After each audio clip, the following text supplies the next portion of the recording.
দুদিনীয়া কাৰ্যসূচীৰে বিকাশৰ নৱবাৰ্তালৈ বৰাকত মুখ্যমন্ত্ৰী ডক্টৰ হিমন্ত বিশ্ব শৰ্মা ৰাজ্যেৰ মাননীয় লোকসভা সাংসদ শ্ৰী পৰিমল শুক্লবৈদ্য মহাশয়কে ধন্যবাদ জানাচ্ছি।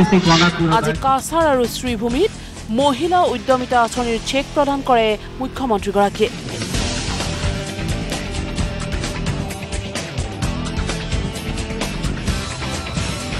শ্ৰীভূমিত 18,743 গৰাকী মহিলাক আৰু শিলচৰৰ পুলিচ পেৰেড গ্ৰাউণ্ডত 13,193 গৰাকী মহিলাক লাখপতি বাইদেউ আঁচনিৰ চেক দিয়ে মুখ্যমন্ত্ৰীগৰাকীয়ে। এখনটো অৰুণোদয় মাহে 1250 টাকা, ফেব্রুয়ারি মাসে আমি আপনাদেরকে একটা বড় অরুণোদয় দিবে, ঠিক আছে?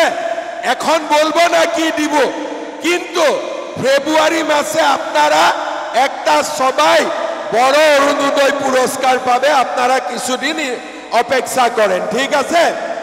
अगले साल हम आप लोग का घर घर में आऊंगा, मैं नहीं आऊंगा, मेरा ऑफिसर लोग आएगा।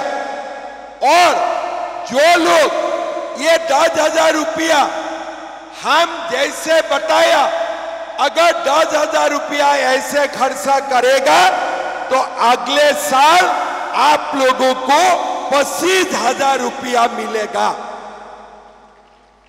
और ये 25,000 रुपया अच्छा से खर्चा करेगा तो तारपरे আপনার সবাই 50,000 টাকা সরকার থেকে আপনার ব্যাংক অ্যাকাউন্টে জমা হবে। 10,000, 25,000, 50,000।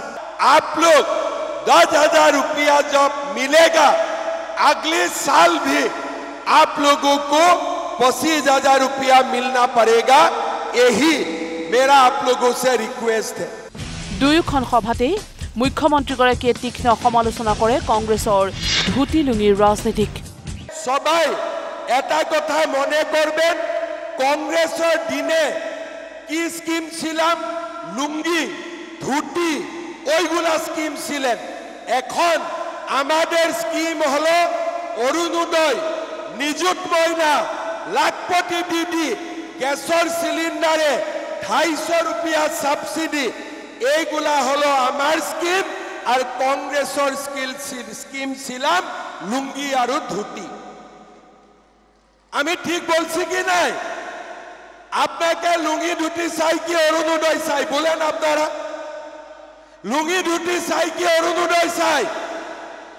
আপনাকে লুঙ্গি ধুতি চাই কি লাখপতি দিদি চাই? এইটাই হলো মেইন কথা। কংগ্রেস আসলে এই স্কিমগুলা থাকবে না, আবার লুঙ্গি ধুতির রাজনীতিটা শুরু হয়ে যাবে।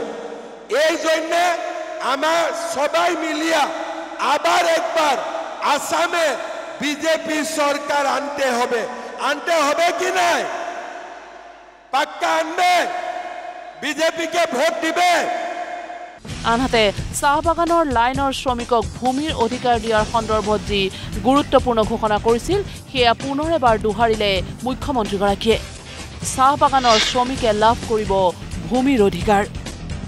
आप लोगों को मैं खुश खबर देके जाता हूं, सरकार अभी जो बागान का लाइन का माटी है, जमी है, वो जमी का मालकीना हक आप लोगों को देने जा रहा है।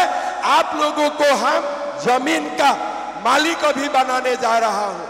ये भी कानून नवंबर में असेंबली में पास हो जाएगा। उसका बाद हमारे यहाँ में जितना टी गार्डन है, सबका लाइन का माटी हम लोग लेबर श्रमिक का नाम में लिख देने का काम करूंगा। ये बहुत बड़ा काम हम लोग करने के लिए जा रहा हूं। আনহাতে শনিবাৰে লক্ষীপুৰ সমজিলাত দুটাকৈ মণ্ডল বিজেপিৰ কাৰ্যালয় উদ্বোধন কৰিব তেওঁ। লগতে লক্ষীপুৰৰ লাবক খেলপথাৰত 19,318 গৰাকী মহিলাক প্ৰদান কৰিব উদ্যমিতা আঁচনিৰ cheque. Video' report, news live.